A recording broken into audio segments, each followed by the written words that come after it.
On l'entendait tout à l'heure avec notamment ceux qui nous appelaient, poissonniers, transporteurs, qui ne sont pas eux-mêmes hôteliers ou restaurateurs, mais qui voient immédiatement les conséquences. C'est d'ailleurs l'objet des colères des restaurateurs, par exemple. Bonjour Emmanuel Le Chypre. Bonjour. Merci de vous être levé encore plus tôt que d'habitude pour être avec nous. Emmanuel Le Chypre, éditorialiste économie à RMC et BFM Business, bien sûr. On peut le dire, dans cette météo économique, les indicateurs, honnêtement, montre que ça va être très difficile.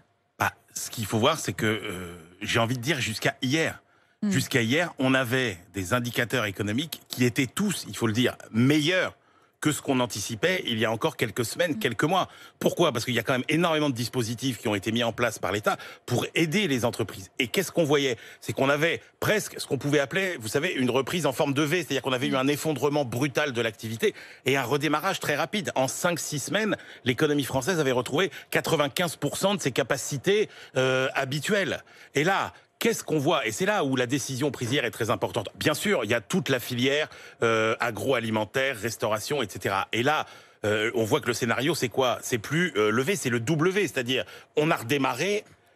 Et là, on va rechuter. Et voilà, tous ces professionnels, regardez ce que disaient tous les restaurateurs qui étaient sur les plateaux hier, disaient, attendez, moi j'avais commandé à mes éleveurs, j'avais commandé à mes maraîchers, et là, paf, on arrête tout. Et au-delà de ça, ce qui est encore plus préoccupant, c'est, vous savez, les chefs d'entreprise, ils étaient dans un état d'esprit dans lequel ils sortaient d'une épreuve incroyablement difficile, et on était plutôt en convalescence, et on commençait à se projeter vers l'avenir.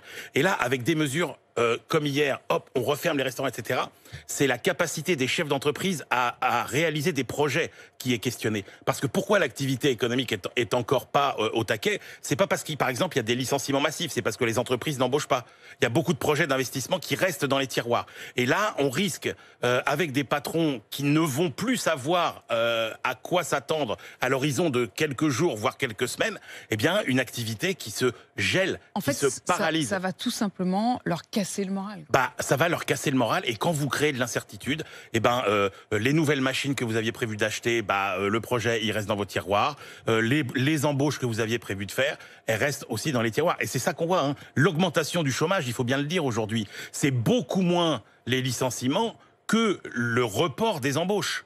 Et c'est l'inquiétude du lendemain, l'impossibilité de prévoir, la nécessité de vivre au jour le jour. Et vous savez, le moral des patrons, c'est un moral de guerrier. C'est-à-dire là, ils sortaient d'une épreuve difficile, ils se projetaient vers l'avenir. Et là, on leur rajoute de l'incertitude, une espèce d'épée de Damoclès de l'incertitude, qui fait que ça risque d'être très compliqué. Les aides qui ont été prolongées et confirmées hier soir par Jean Castex, avec notamment l'aide du Fonds de solidarité qui sera portée de 1 500 € à 10 000 € par mois, ça ne suffira pas.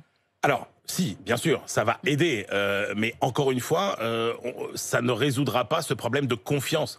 Et on sait que les problèmes de confiance, c'est majeur. Si vous prenez par exemple le plan de relance à 100 milliards d'euros qui a été annoncé par le gouvernement, vous voyez bien que dans ce plan de relance, il y a énormément d'argent qui est consacré à des aides. Mais c'est des aides qui viennent financer des projets. Prenez tout ce qui concerne la rénovation énergétique, par exemple, à la fois pour les entreprises ou les particuliers. C'est l'État qui distribue des aides, mais avant ça, il faut que les particuliers et les entreprises elles aient envie de se lancer dans des projets de rénovation énergétique. Si, pour des raisons qui tiennent au manque de confiance, elles ne le font pas, le plan de relance, ses effets seront en grande partie annihilés. L'impossibilité, vous disiez, ça casse le moral des patrons, ça casse le moral d'ailleurs de tous les Français, hein, même si on comprend bien, on voit bien les chiffres, on voit bien la douleur, on voit bien la difficulté.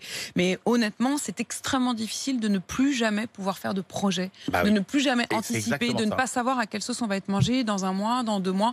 Et je vous le rappelle, hier soir, le Premier ministre qui a donc fait pointer la menace d'un reconfinement si toutes ces mesures ne suffisaient pas. Merci beaucoup. Merci Emmanuel Le Chypre. Emmanuel Le Chypre, on vous retrouve bien sûr tous les jours. Neumann Le Chypre sur RMC, midi 15h.